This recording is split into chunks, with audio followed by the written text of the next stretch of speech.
So, good morning or good night, depending on where you are in the world, and welcome to another album review of The Shield Dude on a Couch. I'm your host, Hector, and today we're talking about the brand new album by the band Turnstile, and it's called Never Enough.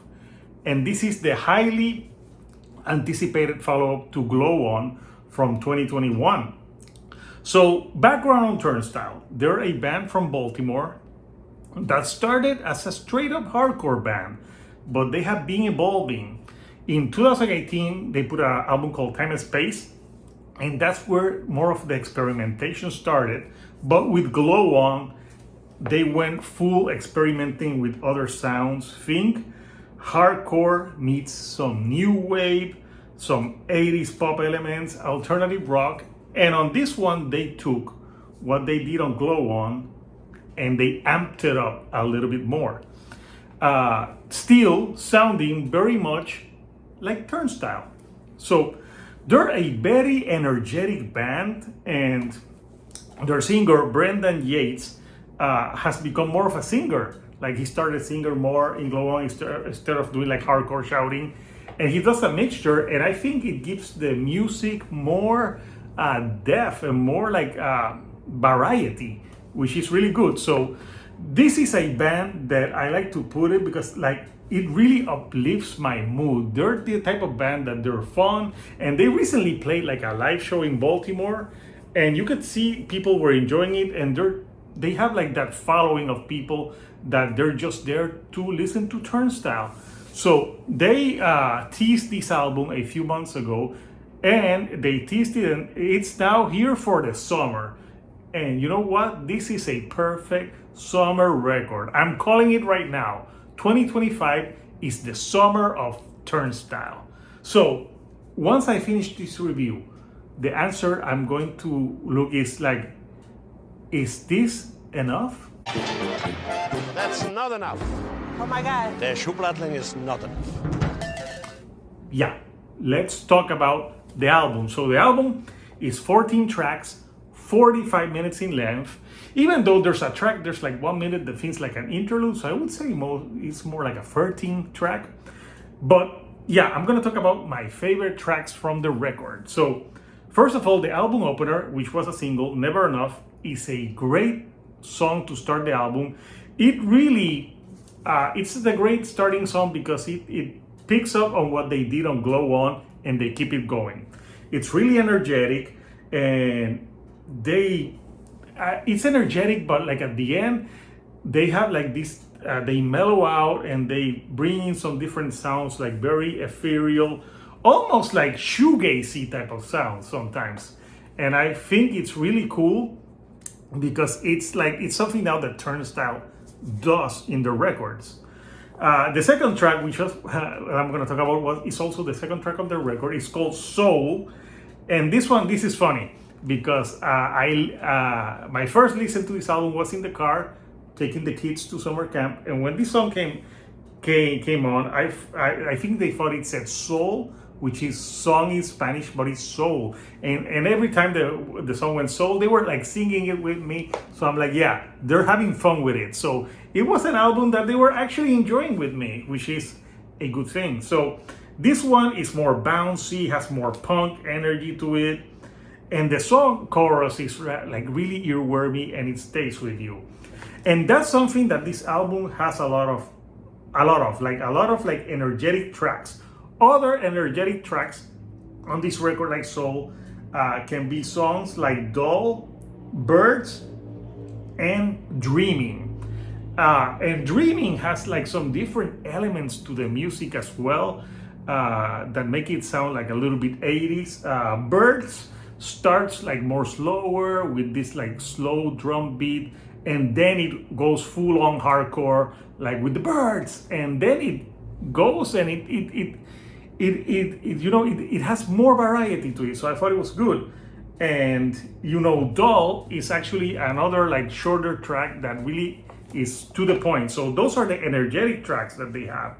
Then they have a song called like Light Design, and this one starts more with like some synth work and very hypnotic, and then it gets a little bit more punkier and it has a cool guitar part to it, which I thought worked perfectly.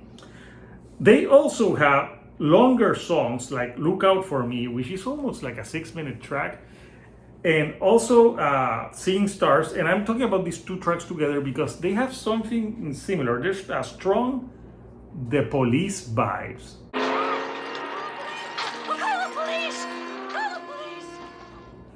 Yes, not that Police, The Police, the band.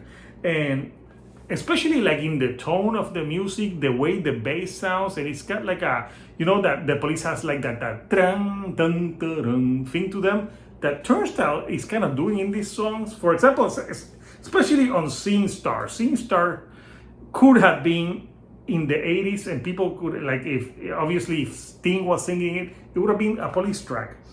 But the other song, Look Out For Me, it's longer, it's spacier, it changes a lot of the time, so I liked it. And at the end, it has like this spacier part where it builds on and it goes into the next track.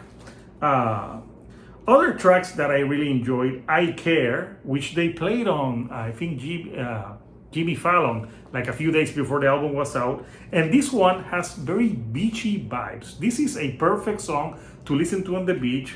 Have your mojito, if you're here in Puerto Rico, or whatever drink of your choosing. So that's very 80s new wave. And I like how Brendan Yates sings this song, like, that I care. And it's got like, it's not a reggae song, but it's got those beachy vibes. So I like it. I'm from the Caribbean. I like the beach. And I like some more beachy vibes type of music. So that one was pretty cool. You have a song like Song Shower that starts more energetic, but then all of a sudden the energy stops and you have a flute on the track. I'm like, what the fuck? There's a flute on this track, but it really kind of works. And I think Turnstile has become really good at doing that album experience. Like they do stuff like to connect each song and have like the album like constant flow, because like they don't, a lot of hardcore bands have like that sudden stop, then you start a new song. This one, they do something like they flow to another song, which is something else that the band The Police did back in the day. So yeah, Never Enough by Turnstile. I'm calling it, like I said before, this is the summer record of 2025. And the question that I wanted to ask at the end of this review, is it enough? I would say a resounding yes. This is a very fun, entertaining album. This is a important album in alternative rock. They're pushing the envelope. They're doing stuff that you listen to it and you're like, even if you don't like them, you'll be like, yeah, I think that's Turnstile, because hardcore can be limiting, but the way that they're mixing these genres, and they're doing it in a way that flows, like, let's say, for example, a band like Sleep Token. They're mixing genres, but sometimes you feel like they're trying to fit them all together, and sometimes it flows, sometimes it doesn't. But with Turnstile, everything flows on this record. It's just, even though it's a different style, you're like, yeah, that's Turnstile. And that's why I think they're a pretty cool band. And this album is, I think if you like Glow On, you will enjoy this record. I think they took what they did on Glow On and on this record, perfected it. So yeah, I think Turnstile-Never Enough is a great record that if you like all the things that I've been saying, you should listen to it.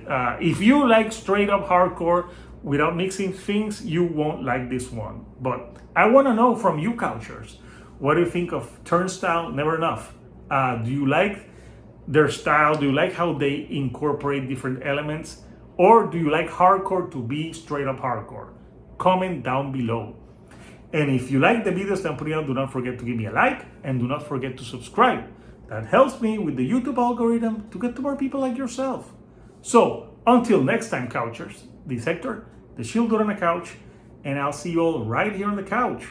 Thank you and goodbye.